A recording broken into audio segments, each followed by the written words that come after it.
Okay, let's have a look at some of the tools we're going to use.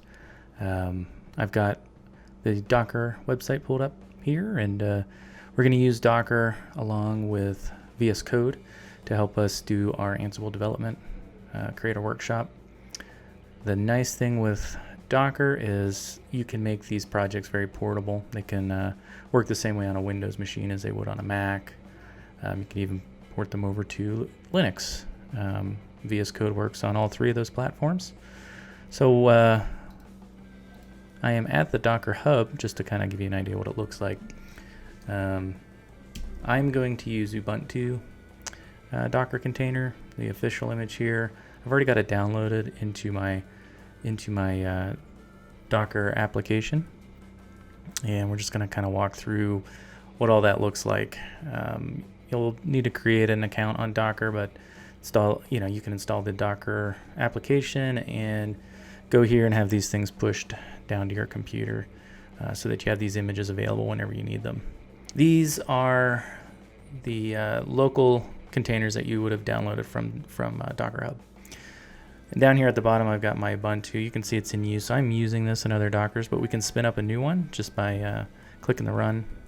Here, we'll have a look at our optional settings, and we can name these containers anything we want. If we don't, you don't have to name them. They will generate their own randomized numbers, but I just name them just because it's easier to find when you're looking for them in VS Code. So we're going to call this one Ansible Workshop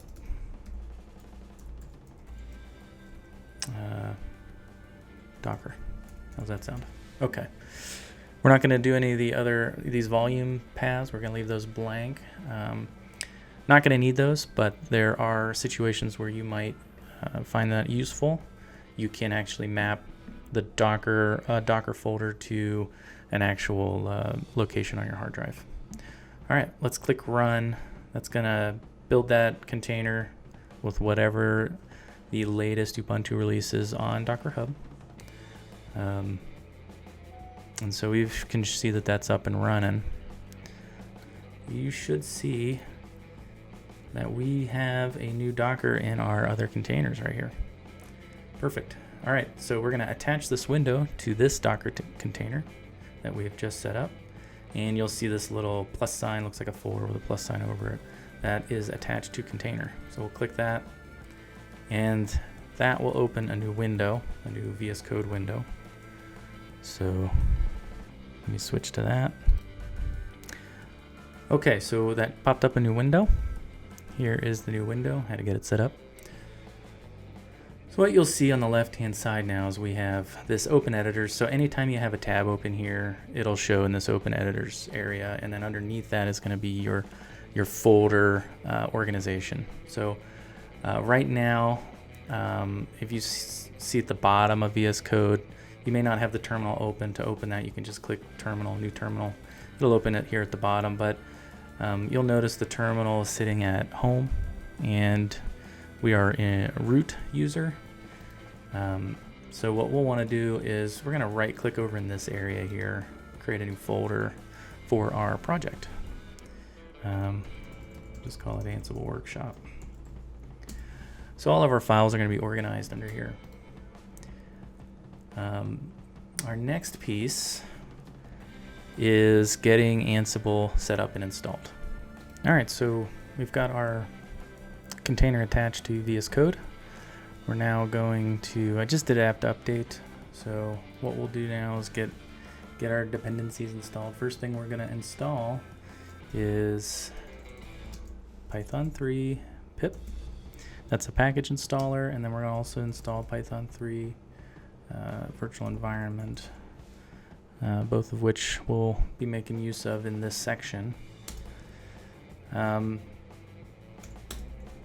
talked about before, inside the Docker, your root, so you don't have to use the sudo command. If you have a username set up, and that's in the sudoer group, then you'll need to use sudo, and sudo just gives you root privileges without being root. All right, everything's installed. Hopefully you didn't have any issues. You should see a similar prompt to what I've got on the screen here. All right, let's move on. Let's get Python 3's virtual environment set up. Now you can name this any folder you want. We can call this Ansible Workshop. Actually, let's name it something a little different than our root directory. We'll call it Workshop venv or something like that. And you can put a period here. It's up to you. It doesn't really matter a whole lot. All right, so once we hit that, you'll notice up here on the left that we've got a bunch of new folders and files. So that's essentially a copy of your current Python environment as it stands now into there, and kind of we're getting a fresh start anytime we create a virtual environment. Okay, let's activate this. So the way you do that is you do source and then the folder of your virtual environment. You go into bin and there's an activate command in there. So we just hit that and you'll see we're prepended. And so what's nice is if you have multiple virtual environments, which is something you can do, you can at least know which one you're in. Makes things a little bit easier as you create more of these. And you can certainly use the same Docker for more than one project as well. There's no reason why you can't do that. Okay, so we are activated. We are going to get our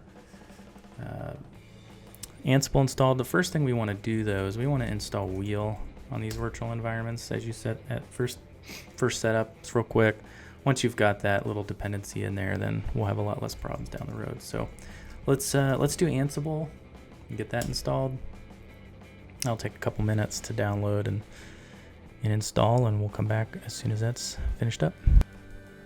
All right, we've got our Ansible installed. Let's just check, see what version we've got. You can do that by just typing Ansible -- version, put a space in between there. So we are in 2.10.8, which should be the very latest as of today. Our next step is going to be getting our other dependencies installed, and those are going to support a collection from Ansible that's called Clay 584 Genie, which is essentially a port of a Cisco developed Python script that they've been working on. And you can Google PyATS to see what that's all about, or PyATS and Genie, and you'll see what they've got available.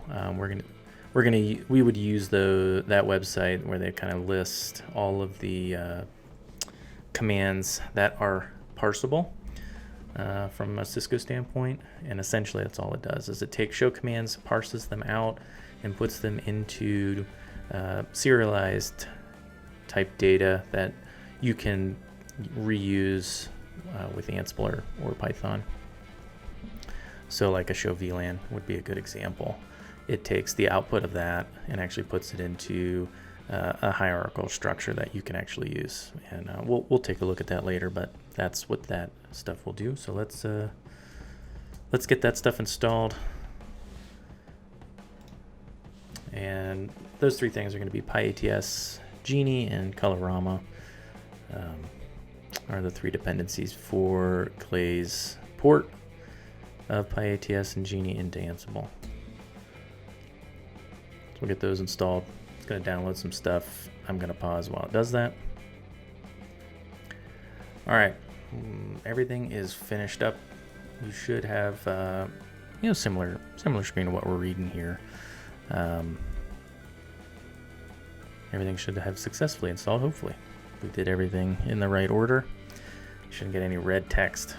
All right, what is next? The next step in this section is getting two Galaxy collections installed. One of them is going to be Cisco.ios. This is going to be used to communicate directly to the routers and switches, and it's just going to give us the ability to talk to the routers and switches that are of the Cisco variety in a way that it will understand from Ansible. And then the next piece is Clay 584.Genie will be the next thing that we install as well, and we can do those all in one line. Collections can be installed. via Ansible Galaxy. These are modules that are built for Ansible that are not included in the what they call Ansible Core. And sometimes they include them in newer versions, sometimes other stuff isn't. So these two things are not included in Ansible, and we'll install them from Galaxy. There's you can go to Ansible, you can look up Google Ansible Galaxy, you can see all the collections that they have available. There's decent documentation, most of it's hosted on GitHub, if not all. And it's just an easy way to get these things installed. So we're going to type in Ansible-Galaxy, install, and then the names of the modules. So we'll get those installed, and then we'll see what it looks like after that's done. Okay, so both of those modules should have installed correctly, hopefully.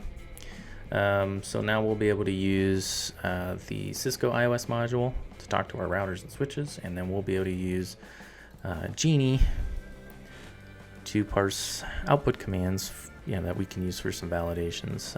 Won't focus on that too much right out of the gate, and that'll be something we'll do towards the end, but we are done with this section if you've got everything installed correctly. Thanks for watching.